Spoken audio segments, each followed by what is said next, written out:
السلام عليكم ورحمة الله وبركاته. بسم الله الحمد لله وأشهد أن لا إله إلا الله وأشهد أن سيدنا محمد عبده ورسوله. اللهم صل على سيدنا محمد وعلى آله وصحبه وسلم. soo dhawaada axbaabi waa walaalkiin oo miskiinkii alle Munir. maanta waxaan rabaa inaan ka hadlo waa maxay camalka ugu wanaagsan ee uu sameyn karo qof dhintay kuley hadduu dhinto camalkiisu uu dhamaana, laakiin qofka dhintay maxaa yani camal oo wanaagsan oo ajar ka heli karaa ilaa qofka intuu nool yahay fursad haysta inuu camal wanaagsan sameeyo, inuu wax sadaqaysto, inuu quraan akhriyo, inuu yani masaajidka aado, inuu tukado, inuu salaatuleel soo kaco, inuu waalidka baari u noqdo. waxyaabahaas dhan qofka intuu nool yahay ayuu sameyn karaa.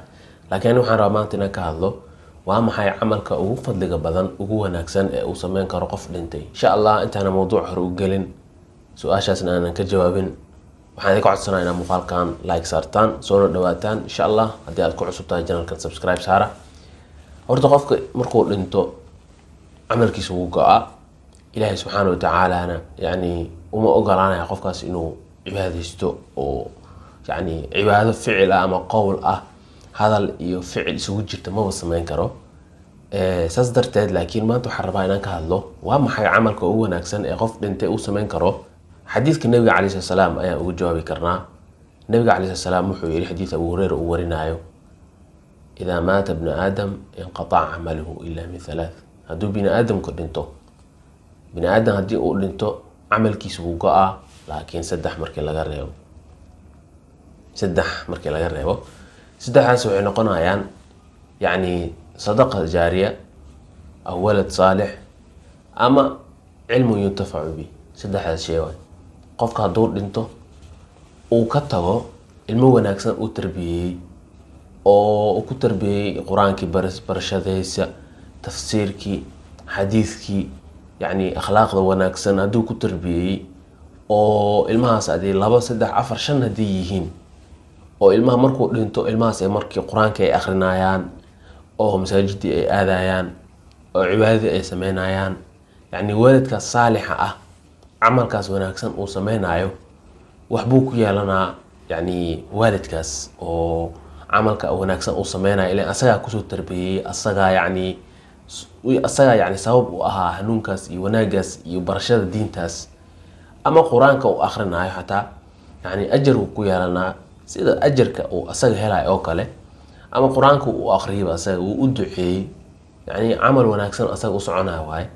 midda labaad sadaqa jaariya ayuu qofka sameeyay, yani qofka masaajid uu dhisay ama dugsi oo quraan oo muwaqaf uu ka dhigay ama waqfi uu ka dhigay, yani oo arday badan ay wax ka baranayaan oo meesha aysan ijaar iyo wax ahayn, inta yani meeshaas wax lagu baranayo lagu intifaacayo dugsigaas quraanka ama madrasadaas cilmiga diinta lagu baranayo asaga ajar uga soconayo. ama masaajid uu dhisay, masaajidkaas intii uu taagan yahay oo la camirayo oo salaad lagu tukanayo oo quraanka lagu dhex akhrinayo, yani intaas ajar ayuu ka helaa. sadaqa jaariya waaye oo mar walba u soconaysa. sidoo kale cilmu yuntafacu bihi, dad buu wax baray, dadkii uu wax baray yani mar walba cilmiga uu baray ay ka faa'iideysanayaan oo maxaa la lahaa cilmigii yani asaga cilmigiisa oo dadkii uu sii baray ay ka faa'iideysanayo oo mar walba cilmigaas laga faa'iideysanayo. tusaale qof waxaa dad u akhrisay 10 qofood 40 u akhrisay, 10kii qofood 40 ka u akhrisay, 10 kale qofood kale u sii akhriyeen, 10 kale qofood u sii akhriyeen, ama 100 qof ayay gaartay.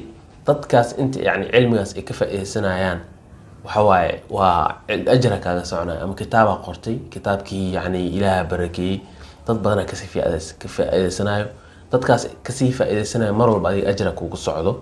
ama haddii aan soo laabano walad saalixa, waa muhiim in qofka walad saalixa markuu ilmihiisa ilmo dhalo inuu ilmaha quraankii ku tarbiyeeyo, akhlaaqda wanaagsan, xadiiskii uu baro, jaceylka nabiga calayhi salaam uu baro. mar walba oo yani aad dadkaas ilmahaas aad ku dadaalaysid inta oo ka yani ilmahaas aad wax soo bartay oo aad diintii bartay, quraankii bartay, cilmigii bartay, ilmahaas hadhow yani waa intii ay ayagana wax wanaagsan sii sameynayaan adna waxa ajra ka helaysaa. ama ayaga kugu soo duceynaya salaatu leelkii ama maxaa la salaadaha kadib kugu soo duceynayaan Ilaahay waalidkayga dambigiisa dhaaf 5 salaadood. يعني سيدا أدو تكذب أو كلام مركز لما نقول نسا سما شن صلاة كذب هدي لجوس ودعينا دعاء إلهي وقوة أقبلها ilmahaas wanaagsan ee aad dhashay ayaana yacni adaa sabab u ah. marka waa camal wanaagsan oo fadli badan oo adiga kuu socdo waay. imaa dadka qaar waxaa laga yaabaa inay isweydiiyaan, aniga haddii yacni aan dhinto waxaa laga yaabaa ilmahayga 3 bilood kadib inay iloobaan. maya, haddii aad ilmahaaga si wanaagsan u tarbiyeyso oo diinta ilaahay barto, marka hore niyadaada wanaagsaneed oo ilmihii ilaahay ku siiyey, oo qur-aankii aad bartay, tafsiirkiisa aad bartay, xadiidkii aad bartay, siirada nabiga calayhi salaam aad bartay, yacni aad ku dadaashay oo salaadihii aad bartay oo mar walba yacni ku dabageli jirtay oo yacni ku waanin jirtay oo nasiixa aad siin jirtay markay yaraayeen. ilmahaas markii yacni ay weynaadaan waxay ogaanayaan adoo nool hataa inaa abaal wanaagsan u gashay. adoo noola laga yaaba inay camalka ay sameynayaan ajarna aad ka helaysid. adoo noola laga yaaba inay kuusoo duceynayaan. adoo noola laga yaabaa inay yacni ku biilayaan oo lacag ku siinayaan, sadaqo ku bixinayaan adoo ogeyn.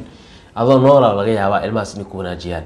haddii aad dhimatana lagama yaabo inay ku iloobaan oo 3 bilood kadib yacni iloobayaan. sida ilmaha aan la tarbiyeenin, diinta aan la barin, qur-aanka aan la barin, niyada wanaagsan aan lagu soo korinin oo tarbiyada iyo akhlaaqda wanaagsan aan lagu soo tarbiyeenin, ilmahaas waa sax waaye. yani cunuga asagaaba hadduusan naftiisa wax taraynin, qof kale wax uma taraayo. laakiin markii aad ilmahan aad wanaag kusoo tarbiyeyso oo diintii aad barto oo mar walba aad u naseexayn jirtay, ninka qofka markuu soo weynaado 15, 20, 25, 30 markuu soo gaaro wuxuu ogaanayaa in wanaaga uu maanta haysto, qur-aan akhrinta, sadaqa bixinta, salaada uu ku dadaalayo, inaa adiga sabab u ahayd oo dadaalkii iyo nasiixadii adiga aad kusoo tarbiyeysay ay ku gaareen. markaas yacni wanaagii sii wadaayaan, adna mar walba kuma iloobayaan. ama noolaaw ama dhimo, mar walba kuusu ducinayaan, sadaqay kuu bixinayaan, laga yaabo masaajid inay kuu dhisaan, laga yaabo qur-aan badan inay kusoo akhriyaan, laga yaabo yacni camalka wanaagsan ay sameynayaan yacni in marka ay tukadaan oo kale ay kuusoo duciyaan. marka mar walba haddii aad ilmahaaga wanaag kusoo tarbiyeysid oo akhlaaq wanaagsan kusoo tarbiyeysid oo aad ka cararto oo ka fogaato xumaanta iyo niyad xumada, iyo inaad ilmahaaga yacni adiga xataa inta nool yihiin aad la dagaasho ama aad yacni colaad ku samayso, haddii aad intaas ka fogaato oo aad ku dhawaato aad samayso inaad tarbiyeyso, qur-aankii barto, hadhow ayaga kuusoo ducinayo oo maxaa lahaa ilaahay dartiisa ay yacni taas ku dhacaysaa. oo mar walba marka niyadda inaad wanaajisaa fiican oo ilmaha inta hadda noosha haddii awlaad ilaahay ku siiyo aad diinta barto oo akhlaaqda wanaagsan barto, siirada nabiga calayhi salaam barto, tafsiirkii, xadiidkii, cilmigaas aad barto iyo cilmiga kale oo adduunyada ay ku intifaacayaan oo ku shaqaysanayaan, wax ku qabsanayaan, haddii aad barto intii ay ayagana wanaag sameynayaan ajarna waa ka helaysaa, adigana way kuusoo duceynayaan, sadaqay kuu bixinayaan, way ku wanaajinayaan. waa muhiim midaas in يعني 3 شيء oo nabiga calayhi salaam uu sheegay, yani hadduu qofku bini aadamka dhinto camalkiisu uu go'a ilaa min 3, waxa ugu muhiimsan waa awlaad. waa haddii awlaad ilaahay ku siiyey, awlaadaas ka faa'iideyso inaa ayaga wax sii barto oo maxaa lahaa ayaga tarbiyadooda aad wanaajiso. yani sadaqa jaariya waxay u baahan tahay lacag iyo masaajid inaad dhisto, lacag badan ay u baahan tahay. cilmi yuntafacu bihi badanaa dadka cilmiga dad yaraa ilaahay baraa oo hadhow dadkaas laga sii faa'iideystaa. inta badan markaa fiiriso يعني dadka oo cilmigooda yani uu saameynta yeesho way yartahay. maxaa yeelay nabiga calayhi salaam wuxuu yiri man yuridillahu bihi khayran yufaqihu fi diin.